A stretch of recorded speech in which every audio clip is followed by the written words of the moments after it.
मित्रों नमस्कार। मित्रों, आपने ये अक्सर सुना होगा कि कानून अंधा होता है, लेकिन अब यह कहावत इतिहास बनने वाली है। मित्रों, भारत के प्रधानमंत्री श्री नरेंद्र मोदी के नेतृत्व में भारत गुलामी के प्रतीकों से बाहर आना चाहता है और इसी क्रम में भारत के चीफ जस्टिस डी.वाई. चंद्रचूड़ की अगुवाई में सुप्रीम कोर्ट और न्याय व्यवस्था पारदर्शिता की तरफ आगे बढ़ रही है और लगातार यह संदेश देने की कोशिश हो रही है कि कानून अब अंधा नहीं है, कानून सबके लिए एक समान है। और इसी क्रम में कानून की देवी की आंखों पर जो पट्टी लगी थी वो पट्टी अब हटा दी गई है। इसके अलावा मित्रों, न्याय की देवी के हाथ में जो तलवार थी वह भी हटा दी गई है, उसके स्थान पर संविधान दे दिया गया है और एक हाथ में जो तराजू था उस तराजू का जो पलड़ा झुका हुआ था उस पलड़े को भी बराबर कर दिया गया है। मित्रों, पूरा मामला क्या है, न्याय की देवी की मूर्ति में क्या क्या बदलाव हुए हैं और उन बदलावों के क्या मायने हैं, इन सारी बातों की चर्चा आज हम इस वीडियो में करने का प्रयास करेंगे। मित्रों, 16वीं सदी से न्याय की देवी को आंखों पर पट्टी बंधा हुआ दिखाया गया है, जबकि एक हाथों में तलवार लिए हुए और दूसरे हाथ में तराजू लिए हुए जिसका एक पलड़ा झुका हुआ था। मित्रों, आम अवधारणा जो इन प्रतीक चिन्हों को लेकर थी वो यह थी कि बंधी हुई पट्टी यह बताती है कि कानून अंधा होता है, तराजू का झुका हुआ पलड़ा यह बताता है कि ये अन्याय का संकेत है, जबकि तलवार को हिंसा का संकेत माना जाता था। यह आम धारणा थी। लेकिन मित्रों, जब 16वीं शताब्दी में न्याय की मूर्ति को स्थापित किया गया तब इन प्रतीक चिन्हों के क्या मायने थे वो भी मैं आपको बताता हूं।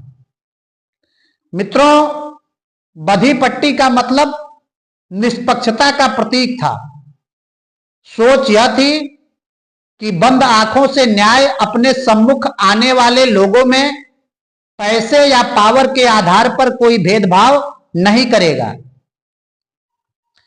तराजू के एक पलड़े के झुके रहने का संकेत यह था कि दोनों पक्षों की बहसों को सुनने के बाद न्याय का फैसला उसके हक में दिया जाएगा जिसके गवाह या तर्क में दम होगा। अदालत में सच एक पक्ष के साथ ही खड़ा होता है, जो कि निष्पक्ष विवेचना के बाद वजनदार साबित होता है। और तलवार इस बात का संकेत थी कि न्याय शीघ्रता और अंतिम तौर पर मिले।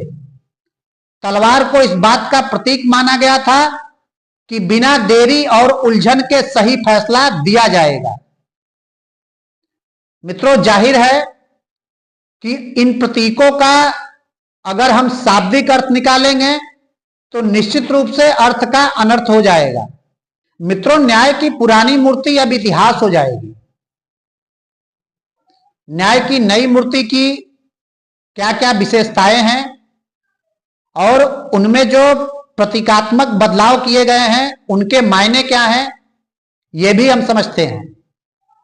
मित्रों,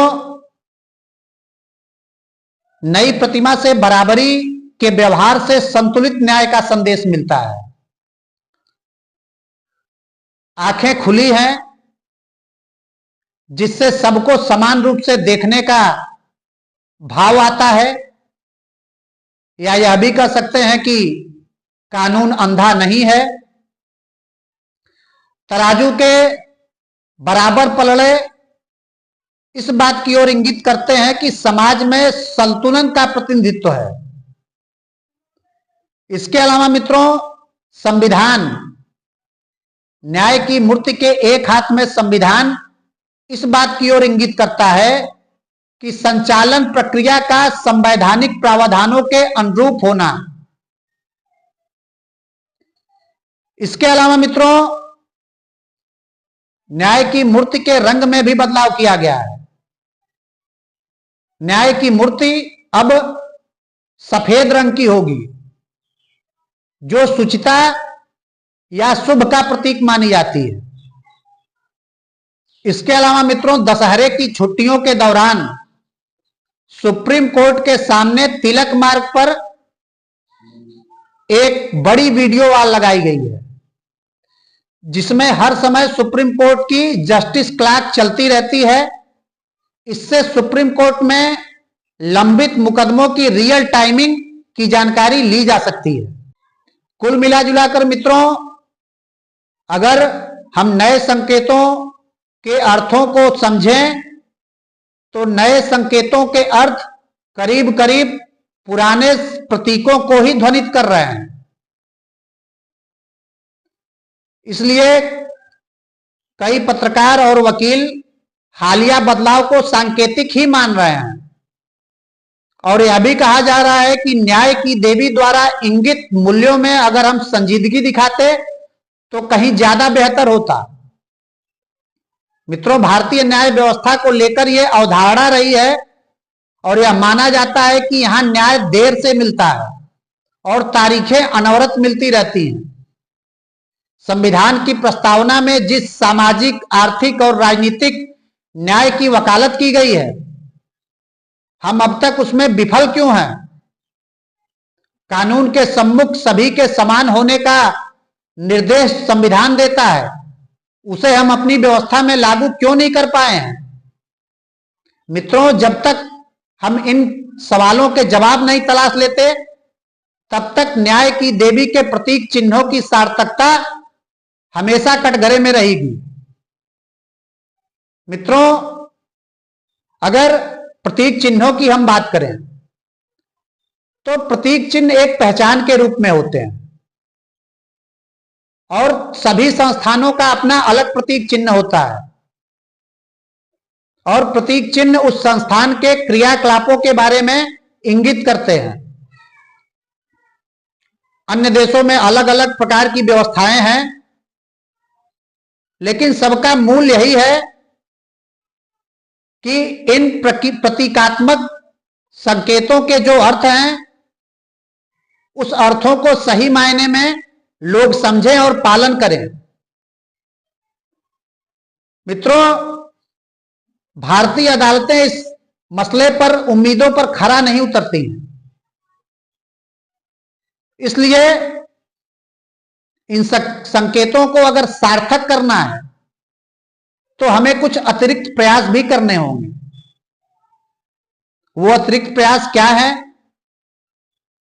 जैसे वकील पूरी तैयारी के साथ आए, मामले इस तरह से पेश किए जाएं कि न्याय जल्दी मिल सके, मुकदमों का उचित वर्गीकरण हो, अलग अलग जजों की एक ही मुद्दे पर अलग अलग राय न हो, अदालतों पर मुकदमों का बोझ कम हो, ऐसी प्रणाली विकसित की जाए। इसके अलावा मित्रों, जजों की पर्याप्त संख्या हो, यह भी जरूरी है कि न्याय प्रक्रिया में देरी न होने पाए। इसके लिए